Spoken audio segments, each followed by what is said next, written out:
बहुत समय पहले की बात है।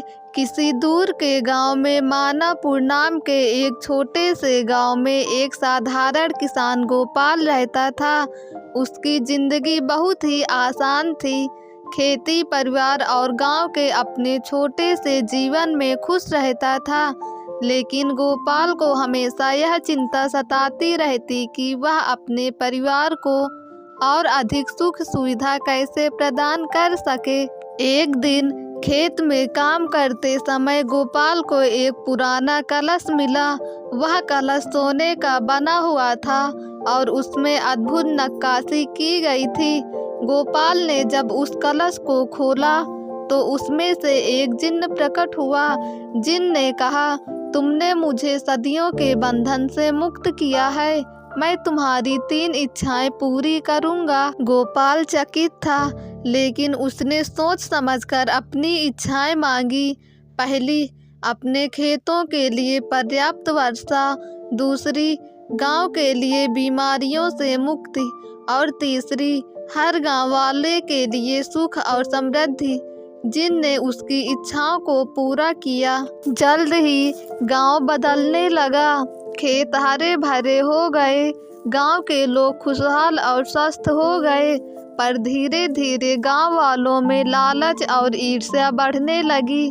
वे गोपाल से जादुई कलश मांगने लगे। गोपाल को डर था कि कलश के गलत उपयोग से गांवों में अशांति फैल जाएगी।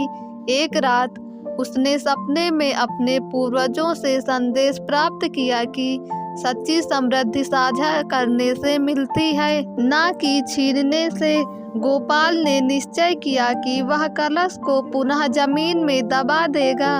उसने गांव वालों को इकट्ठा किया और कहा, हमारे पास जो कुछ भी है उससे हमें खुश रहना चाहिए। लालच में हम अपनी छोटी सी दुनिया को नहीं खो सकते। यह कहकर गोपाल ने कलश को वहीं दबा दिया जहां से उसे मिला था।